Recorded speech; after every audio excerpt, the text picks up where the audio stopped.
Abogado laboralista, el doctor Alejandro Navarrete. Doctor Navarrete, qué gusto saludarlo, bienvenido a RPP.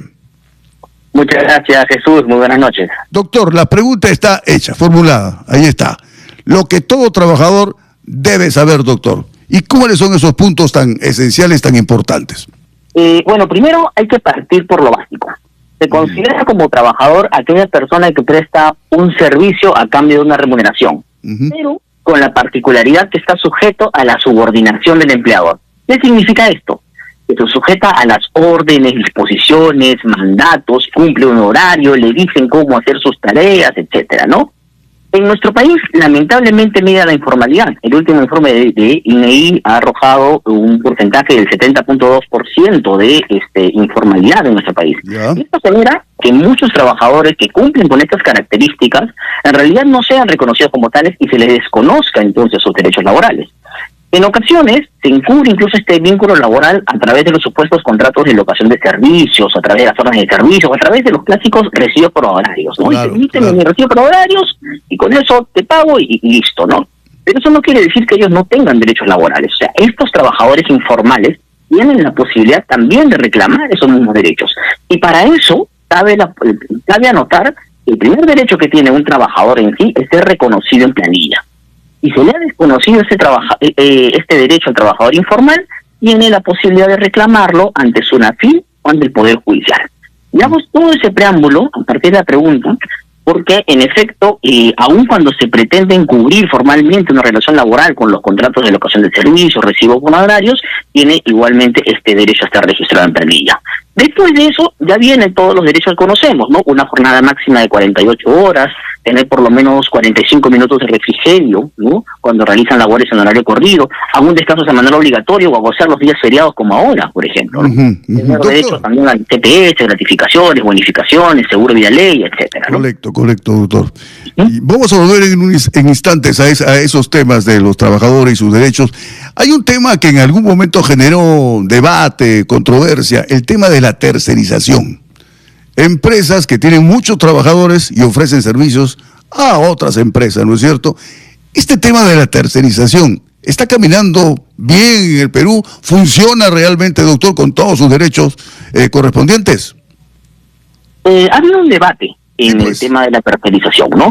Específicamente porque recordarán, hace algunos años se emitió una norma que limitó la tercerización específicamente sobre el núcleo de negocio, ¿no? Del denominado core business.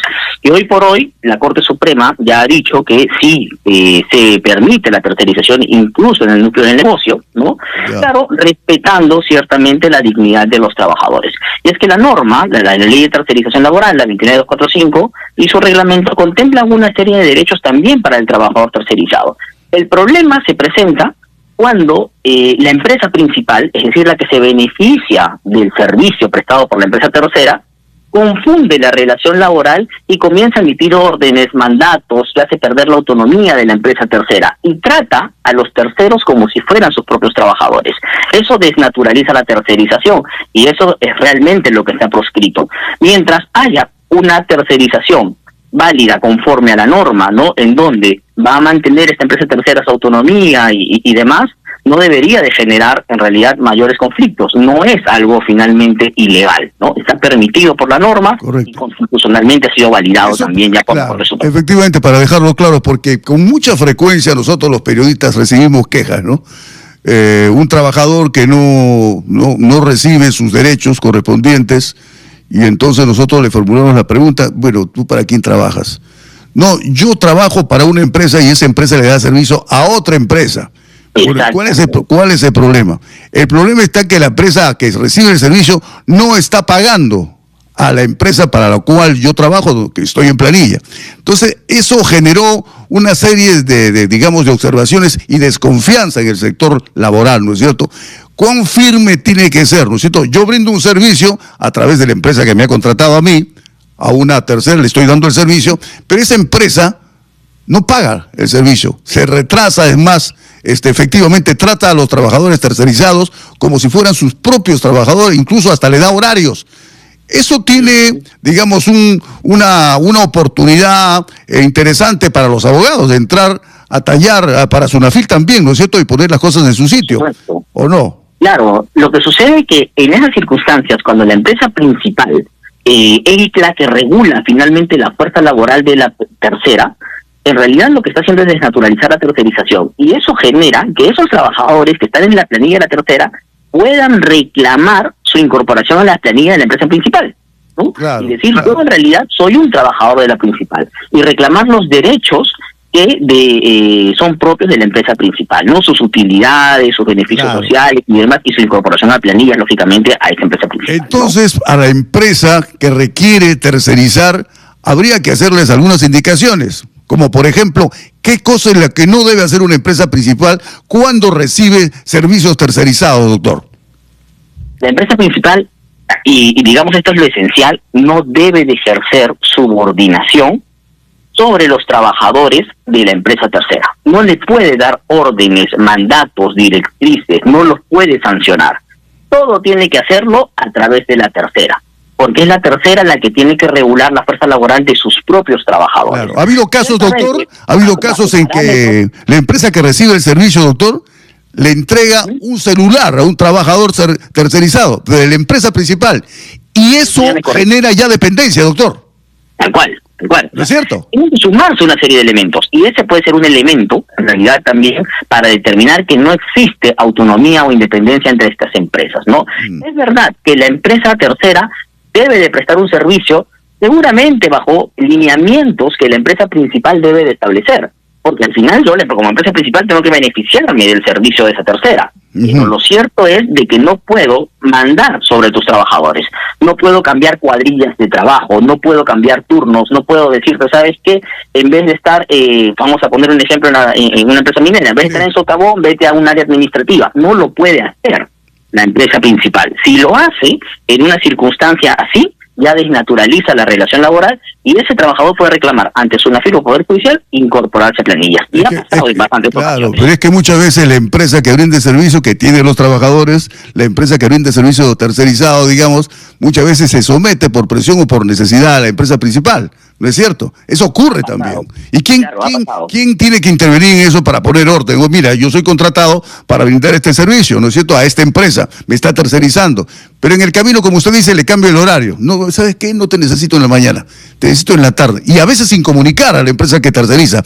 Y allí viene otra oportunidad de reclamo y de formalización del trabajo que está del trabajador que está brindando servicio a una empresa que está tercerizando. Y ahí se arma un bolondrón. Exactamente. Sí cabe hacer la anotación, de todas maneras, que hay algunas obligaciones de la empresa principal respecto a la seguridad y sobre el trabajo de los terceros que sí debe de cumplir. Por ejemplo, la principal tiene que darle capacitación respecto a las medidas de seguridad a los trabajadores terceros. Y eso no desnaturaliza la tercerización, por si acaso. Pero eso está legislado, digamos, está bien claro. Exactamente, está regulado y es expreso en la norma, ¿no? Correcto. Ahora, ¿qué debe de hacer un trabajador en esta circunstancia? Tiene como primera posibilidad acudir ante SUNAFIL. Porque es SUNAFIL que tiene que hacer una inspección y finalmente disponer la incorporación de los trabajadores a la planilla de la principal. Ha pasado en diversas ocasiones, ¿no? Hemos encontrado inspecciones en realidad donde la SUNAFIL ha dispuesto finalmente que 20, 30, 50 trabajadores desplazados sean incorporados a la planilla de la principal. Ya ha sucedido. ¿A la planilla de la principal? Exactamente. ¿De la empresa que requería la tercerización de los trabajadores? ¿De otra empresa? Exactamente. No me diga. Claro, o sea, sí ha pasado, porque desnaturalizan en ocasiones la tercerización. Y es que la empresa principal ejerció subordinación sobre el trabajador tercero, ese tercero tiene derecho a ser incorporado a la planilla de la empresa principal. La norma se expresa en ese punto. Entonces no puede dictarle órdenes a ese trabajador. Y si lo hace, ¿qué sucede? SUNAFIL lo que puede hacer es disponer su incorporación a planillas de la principal. No solamente SUNAFIL, el Poder Judicial lo puede hacer también. Caramba. Acompañado de los beneficios sociales que eso representa. Bueno. Por eso hablo también de que debería mediar una tercerización en este punto responsable, bajo el cumplimiento finalmente normativo adecuado. Porque si la principal desconoce que la norma te limita a ejercer subordinación, por ejemplo, entonces va a tener esta contingencia de que los trabajadores terceros podrían reclamar su incorporación a planillas. Y ojo que no es el único supuesto, ¿no? Hay también algunos otros supuestos de desnaturalización. Por ejemplo, cuando hay falta de autonomía técnica, administrativa y logística de ambas empresas. sucede en alguna ocasión que la empresa principal, la empresa matriz, crea otra empresa para que le preste servicios y traspasar a algunos trabajadores a esa empresa tercera.